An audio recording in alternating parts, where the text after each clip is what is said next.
Hello बच्चों, let's read the question. Question says a 20 centimeter long copper tube has an inner diameter of 0.85 centimeter and an outer diameter of 1.10 centimeter. Find its electric resistance when used lengthwise. Given rho यानी कि density given है 1.7 into 10 to the power minus 8. 4 options यहाँ पे given है, हमें answer निकालना है. तो हम सबसे पहले सॉल्यूशन में बच्चों बात करेंगे की कॉन्सेप्ट की. तो यहाँ से ध्यान रखना जो रेजिस्टेंस होता है, रेजिस्टेंस इज इक्वल टू होता है रो एल अपॉन ए. तो हमें रेजिस्टेंस निकालना है. अब हम देखते हैं क्वेश्चन में गिवन क्या क्या है. तो यहाँ मैं लिख देता हूँ गिवन है, यहाँ पे गिवन है रो की वैल्यू यानी कि density 1.7 into 10 to the power minus 8 और एल की वैल्यू गिवन है 20 सेंटीमीटर. अब इसको हम मीटर में चेंज करेंगे तो यह आ जाएगा 0.2 मीटर या 0.2 मीटर मैं इसको लिख देता हूं.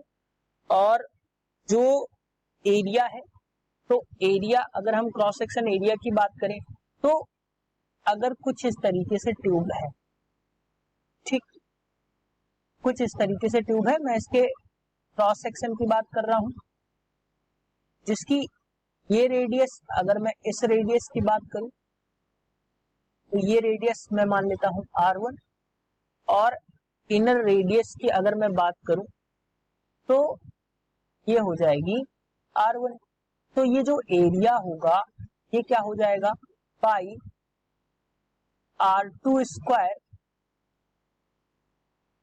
मैं यहाँ पे लिख देता हूं क्या हो जाएगा area R2 square minus R1 square. अब बच्चों यहाँ पे डायमीटर्स गिवन है, आर की वैल्यू गिवन, रेडियस की वैल्यू गिवन नहीं है. तो मैं यहाँ पे लिख देता हूँ D1 इक्वल्स टू कितना गिवन है, D1 इक्वल्स टू 0.85 गिवन है सेंटीमीटर में और D2 जो है वो गिवन है 1.10 सेंटीमीटर में. तो इसको भी ये हम रेडियस में चेंज करेंगे तो रेडियस में क्या आ जाएगा 0.85 डिवाइडेड बाई 2 इंटू मीटर में चेंज करेंगे तो 10 की पावर 2 ये आ गया मीटर में. और अगर हम इसकी बात करें तो ये हमें मिल जाएगा 1.10 upon 2 to 10 to the power 2 metre. यानी कि ये दोनों जो वैल्यूज आई मैं यहाँ पे लिख देता हूँ. तो ये जो वैल्यू आई ये आ गई आपकी R1 की और ये जो वैल्यू आई ये आपकी आ गई R2. तो बच्चों अब अगर मैं यहाँ से फॉर्मूला रखूं R इक्वल्स टू गिवन है रो एल अपॉन एरिया जो आया क्रॉस सेक्शन एरिया वो क्या आया pi in bracket R1 R2 square minus R1 square. Next slide में इसको देखेंगे. R की वैल्यू यहाँ से क्या निकल के आएगी, मैं यहाँ पे वैल्यूज पुट कर देता हूं. तो जो रो की वैल्यू है वो यहाँ पे गिवन है, कितनी गिवन है 1.7 into 10 to the power minus 8 rho into L. L की वैल्यू यहाँ पे गिवन है 0.2 मीटर अपॉन में पाई यानी 3.14 इंटू अब R1 माइनस R2 की वैल्यू हम रखेंगे. तो एक चीज और मैं आपको दिखा दे रहा हूं यहाँ से करके कि मैं यहाँ से दिखा R1 की वैल्यू जो है हमने निकाली है वो कितनी है 0.85 upon 2 into 10 to the power 2.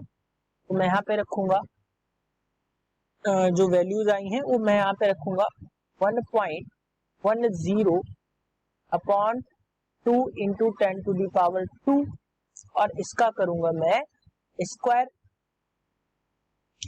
Minus यहाँ पे आ जाएगा 0.85 upon 2 into 10 to the power 2 और इसका भी मैं करूंगा स्क्वायर. तो बच्चों जो वैल्यूज आपको मिलेंगी वो क्या मिलेंगी यहाँ से मैं इसको क्लियरली लिख देता हूं थोड़ा सा. क्या आ जाएगा 0.85 upon 2 into 10 to the power 2 और इसका आ जाएगा स्क्वायर। तो बच्चों जब हम इसको फर्दर सॉल्व करेंगे, R जो है वो हमें क्या मिल जाएगा, 1.7 इंटू 0.2 इंटू 10⁻⁻8 अपॉन में 3.14 इंटू एक चीज हमने और की, वो क्या की हमने 1/4 इंटू 10⁻4 हमने कॉमन ले लिया, अंदर जो बचा वो क्या बचा 1.10 का स्क्वायर माइनस 0.85 का स्क्वायर। अब इसको सॉल्व करने के लिए हम एक फॉर्मूला लगा देंगे, a प्लस बी और a माइनस बी, ये आइडेंटिटी होती है a square minus B square की आइडेंटिटी होती है a प्लस बी और a माइनस बी। तो इसी आइडेंटिटी के आधार पे हम इसको सॉल्व करेंगे। तो r की वैल्यू जो आ जाएगी वो आ जाएगी आपकी 89 माइक्रो ओम के बराबर। यहाँ से जो R की वैल्यू आ जाएगी वो कितने आ जाएगी 89 माइक्रो ओम के बराबर। सो अब अगर हम यहाँ पे ऑप्शन की बात करें, option B is the correct answer for this question, that is 89 micro ohm. Hope you understood it well. Best of luck.